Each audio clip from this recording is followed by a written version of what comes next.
आज जो मैं आप लोगों को नया टॉपिक लेकर आई हूँ वो कोई सिलेबस से रिलेटेड नहीं है, बट येस आपके एग्जाम से रिलेटेड है।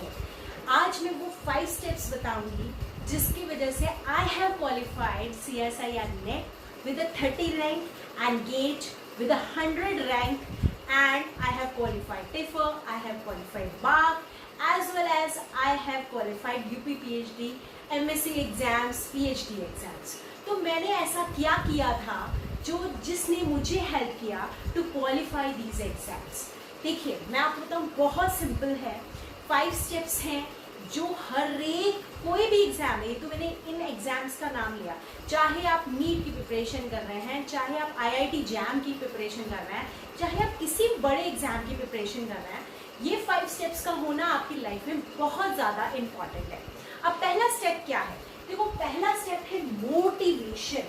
मोटिवेशन इतना इम्पॉर्टेंट है ना कि जब तक आप मोटिवेटेड नहीं हो, एनर्जेटिक नहीं हो, that I have to qualify the exam. देखो एक चीज मैं रियली बता रही हूँ, मैं आपके सामने आई एम अ एग्जाम्पल जिसे ये लगता था कि नेट नहीं क्वालिफाई कर सकती। मैं रियली बता रही हूँ, जब मैं आई वॉज इन MSc, ठीक है, तो मैं जब फर्स्ट टाइम मैंने एग्जाम दिया था विदाउट एनी प्रिपरेशन, सिर्फ मैं अपना BSc MSc का MSc फर्स्ट ईयर में मैंने एग्जाम दिया था चंडीगढ़ में जाके। तो जब मैंने वहाँ एग्जाम देने गई और जो मैंने पेपर देखा, मैंने सोचा no Priya, you can't qualify the exam. But आज मैं आपके सामने प्रेजेंट हूँ, this all of these type of things कि मेरे ये सब चीज़ें क्वालिफाई हैं।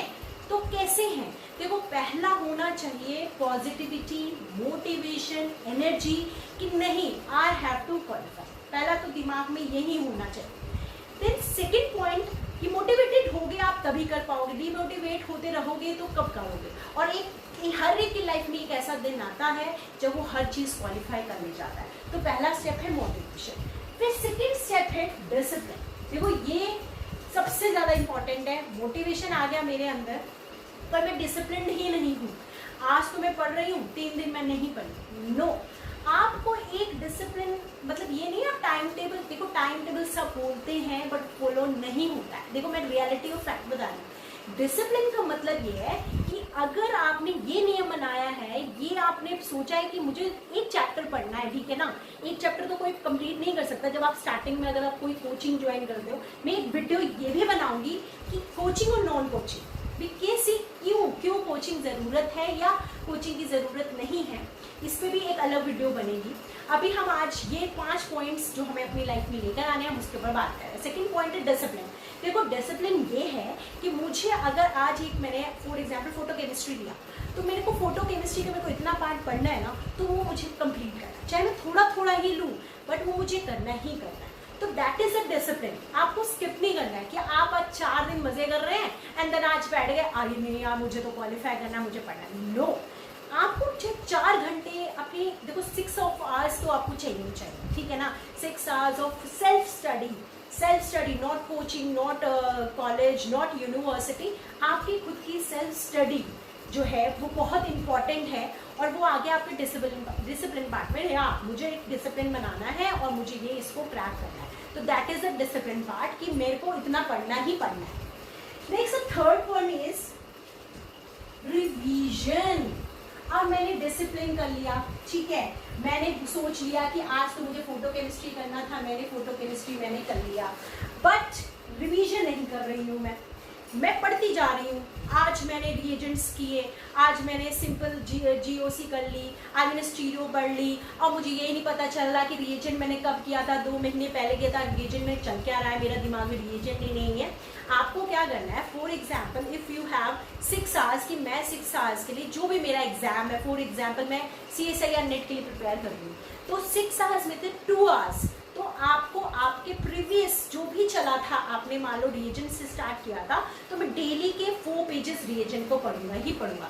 उसको पढ़ो, उसके क्वेश्चंस लिख लो उसी समय पे, ठीक है, जो क्वेश्चंस आपको साथ में करवाए गए हो उन क्वेश्चंस को उस समय मत करो, पहले तो करो, ठीक है, उन क्वेश्चंस को लिख के रख लो। फिर उसको कब करो, जब आपका पूरा दिन हो गया, अब आप सोने जा रहे हो, अब आप उन क्वेश्चंस को लो और उनको करो। That is called revision. ये इतना इंपॉर्टेंट पार्ट है कि अगर आपने रिवीजन नहीं की ना, तो आप चाहे कितना भी पढ़ते चले गए और आपने पीछे वाला सारा भूल गए। तो रिवीजन जैसे अब जैसे इस समय की जो स्टेज चल रही है, अभी हमारा कितना कोरोना की वजह से डेली हमारा चलता जा रहा है, जो कि कुछ पता नहीं चल रहा है कब एग्जाम होगा। अभी नवंबर आया है but it is also tentative, हमें पता नहीं है कि सेकेंड वीक ऑफ नवंबर में होना है एग्जाम। तो अब इसमें हम डिमोटिवेट नहीं हो सकते यार, होना तो है ही एग्जाम। तो उल्टा तो आपको टाइम मिल गया, अगर अभी भी आपके कुछ वीक रह गए थे पॉइंट्स, अभी भी आप उनको स्ट्रॉन्ग कर सकते हो, है ना। तो अभी आपका मेन फोकस होना चाहिए रिवीजन। मैं कितनी रिवीजन कर सकता हूँ और रिवीजन में कितने क्वेश्चंस कर सकता हूँ, कितने क्वेश्चंस कर सकता हूँ। तो रिवीजन हमें करते रहना है। नेक्स्ट जो मेरा बहुत इंपॉर्टेंट पार्ट हो जाता है, ये हो जाता है मेरा कॉम्पैक्ट नोट्स। पता है क्या होता है, ऐसा नहीं है कि मैं आज पढ़ रही थी, मैंने नोट्स नहीं बनाए, या जैसे कई बच्चे होते हैं जो YouTube से पढ़ते हैं, ठीक है ना। YouTube में आजकल इतना ब्रॉड ऑफ आपको हर तरह के चैप्टर्स मिल जाते हैं। आपने आज वीडियो देखी, अब आपने सोचा यार वीडियो तो बहुत अच्छी है, अब नोट्स ना मैं 2 दिन बाद बना। नो, अगर आपको लगा yes this is a topic, जैसे मैंने फॉर एग्जाम्पल केमिकल बॉन्डिंग बनाया, आपको ड्रैगो रूल अच्छा लगा, आपको लगा नहीं यार ये ड्रैगो रूल तो मुझे पढ़ना है, तो आपको उसी समय नोट्स बनाना है। Pause the video, go and take out your main copy जिसमें भी नोट्स बनाने हैं, और उसी वीडियो को उसी साथ में आपको नोट्स बनाते हुए चलना है। ऐसा नहीं है कि मैंने आज बनाया 2 दिन बाद स्किप हो जाएगा, जो भी आपने पढ़ा और उसी को रिवाइज करना। जैसे मैंने नोट्स बनाए, अब ठीक है, अब मेरे पास फॉर एग्जाम्पल अभी टाइम नहीं है, मैं कोचिंग गई और वहाँ मैंने नोट्स बनाए। आपको एक बार, सिर्फ एक बार, मैं कह रही हूँ सिर्फ एक बार, जो आपको कोचिंग में पढ़ाया या आपने YouTube से पढ़ा, कहीं से पढ़ के भी अगर आपने नोट्स बनाए थे, आपको क्या करना है, उसको एक शॉर्ट रिवीजन देनी है कि मेरे को क्लास में क्या कराया गया था। अच्छा, और उससे देखना आप खुद महसूस करोगे ये आपके दिमाग के अंदर बहुत अच्छे से रह रहा है। तो दैट इज वेरी इंपॉर्टेंट कि कॉम्पैक्ट नोट्स ना, ये नहीं है ला भाई हुई पढ़ते हैं, हुई मैंने सुना बहुत अच्छी बुक है इनऑर्गेनिक की, Carruthers is very good book, Cradle is मस्त बुक। भाई अगर आप you are in initial stage of study, तो भाई आपको समझ में नहीं आएगी, इट इज अ फैक्ट। मैंने हर वो उड़ाव देखा है। जब मैं बताया ना, मैं सोचती थी मैं क्वालिफाई नहीं कर पाऊंगी, now I am with these type of tags. तो मैंने सीधा क्लेडन कैरुथर्स नहीं पढ़ी, मैंने स्टार्टिंग में जगदम्बा पढ़ी, ठीक है। और बुक का क्या मैं बताऊँ, देखो अगर आपकी कोचिंग बहुत अच्छी होगी ना, तो स्टार्टिंग में आपको कोई बुक की ज़रूरत नहीं है। जब आप एक जैसे मान लो फॉर एग्जाम्पल, मैं अपनी एक और फैक्ट बताऊँ कि 6 मंथ्स में लोग क्वालिफाई करते हैं जिनका बेस बहुत स्ट्रांग होता है। अगर जिनका बेस वीक होता है उसे 1 ईयर चाहिए फॉर CSI लर्निंग, क्योंकि 6 मंथ्स में तो वो समझ पाता है कि क्वेश्चंस कैसे आ रहे हैं। फिर आप जब सेकेंड 6 मंथ्स के उसमें रहते हो, तब आप बुक्स उठाओ, तब आप देखो मैं कितनी डीप स्टडी कर सकता हूँ। अगर मैंने फ्लैक्सोनियल पढ़ा, मेरे मैम ने पढ़ाया, अब मैं देखूँ कि उससे रिलेटेड क्वेश्चंस, टॉपिक थोड़ा पढ़ो फिर उससे रिलेटेड क्वेश्चंस करो, जितने क्वेश्चन तुम्हें जहाँ से मिलते हैं वो करो। मेन असाइनमेंट्स करो, आपको बहुत असाइनमेंट्स मिलने चाहिए, क्योंकि जब तक आप असाइनमेंट नहीं करोगे ना, यू विल नॉट गेट कि भाई कैसे क्वेश्चंस आएंगे। तो दैट इज वेरी इंपॉर्टेंट कि आप ये कॉम्पैक्ट नोट्स बनाओ। ये नहीं है कि मैं पेपर के टाइम लेकर बैठ गई कि जगदम्बा पढ़ लूँ, या मैं अपनी FA कोटल ले, मतलब बड़े बड़े नाम हैं ये और बहुत अच्छी बुक्स हैं ये, बट ये तभी समझ में आती है जब आपका बेसिक क्लियर होता है। जब बेसिक बुक्स आप पढ़ चुके होते हो, तब आपको ये सब क्लियर होता है, क्वालिफाई होता है। और कॉम्पैक्ट से नोट्स बनाओ, ताकि एग्जाम पे जाने से पहले 1 हफ्ता पहले सिर्फ मैं वो नोट्स पढ़ूँ और मुझे मेरा सारा याद आ जाए कि मेरे जो बड़े नोट्स थे, जो मैंने एक ब्रीफ नोट्स बनाए थे जिसमें मैंने एक एक पॉइंट को समझा था कि फ्लक्सोनियल क्या होता है, जैसे मैंने फ्लक्सोनियल समझाया। तो अब ये नहीं है आप 2 घंटे की क्लास ले लो, नहीं, आपको ये सब ऐसे है समझना कि 10 मिनट्स के अंदर आप ये चीज़ कैसे समझ रहे हो और आपको समझ आया और आपने क्वेश्चन किया। तो that is called compact notes, ये होना बहुत ज़रूरी है। Third and the most important, your test series, your whatever the, आपको कहीं से भी टेस्ट मिलते हो, सॉल्यूशंस मिलते हो, योर डेली एनालिसिस।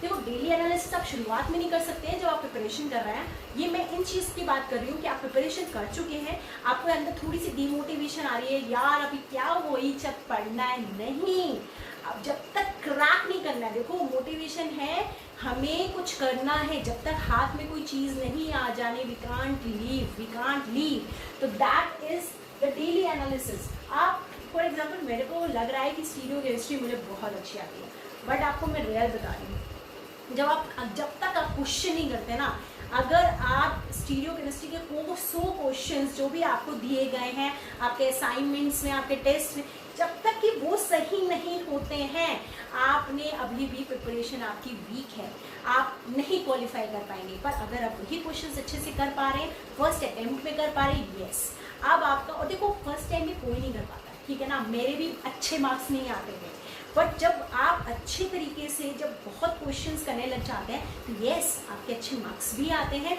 और आप क्वालिफाई भी करते हैं। तो these are the 5 main things to crack any exam really. देखो हमें किसी से डिमोटिवेट नहीं होना है, हमें कुछ भी नहीं, हमें कॉम्पैक्ट से नोट्स बनाने हैं, रिवीजन करनी है, स्पेशली चाहे आपके पास असाइनमेंट्स हो, चाहे आपके पास टेस्ट हो, मुझे डेली का एक टेस्ट करना है। जैसे ये अब टाइम है, हमारी मैक्सिमम प्रिपरेशन हो चुकी थी क्योंकि हम जून के लिए प्रिपेयर कर रहे थे ना, तो अभी इस समय मेरा क्या काम होना चाहिए, डेली के असाइनमेंट सॉल्व करने हैं मुझे, ठीक है। अगर असाइनमेंट्स मेरे सॉल्व हो गए हैं तो मुझे वही टेस्ट जो मैंने दिए थे या मेरे को देने हैं, तो वही टेस्ट मुझे रिवाइज करने हैं, उसके सॉल्यूशंस को दोबारा देख के, ताकि मैं बिल्कुल पक्का हो जाऊं यस कि मेरा हो जाएगा, ठीक है। तो और बस एक लास्ट बात और बोलूँगी, देखो कोई भी टॉपिक, कितनी भी थ्योरी, किसी भी बुक की तुम पढ़ लो, पर अगर आप लोग जब तक उसके क्वेश्चन सॉल्व नहीं कर पाओगे, उस टॉपिक के क्वेश्चंस आपको प्रीवियस, एक और बात बोली थी मुझे, प्रीवियस ईयर क्वेश्चंस लोग बोलते हैं कि मैम कभी भी वो प्रीवियस ईयर की 2 कॉपी तो नहीं आती। देखो 2 कॉपी कोई नहीं लेगा, कोई बेवकूफ़ है क्या, वरना बच्चा प्रीवियस ईयर का पढ़ लेगा और क्वालिफाई कर लेगा। उनका मेन फोकस है योर कॉन्सेप्ट। अगर आपके कॉन्सेप्ट क्लियर है तो आप कोई भी क्वेश्चन कैसा भी आएगा, अगर फॉर एग्जाम्पल आपने हार्ड एसिड सॉफ्ट बेस पाई, छोटा सा टॉपिक है, अगर आपका दिमाग ठीक है, बिल्कुल क्लियर है कि हाँ ये ऐसे करना है, तो आप हर क्वेश्चन में लगाओगे ना, वो आपको कॉन्सेप्ट अप्लाई करना आना चाहिए। तो आपको ये देखना है क्या मैं कॉन्सेप्ट अप्लाई कर पा रहा हूँ, क्या इसमें बेंट रूल लगना था, क्या मुझे पता चल पा रहा है इसमें बेंट रूल लग रहा है, वो कैसे पता चलेगा, तब तक आप क्वेश्चन नहीं करोगे ना। तो क्वेश्चंस ये फैक्ट हैं टू क्वालिफाई एनी एग्जाम।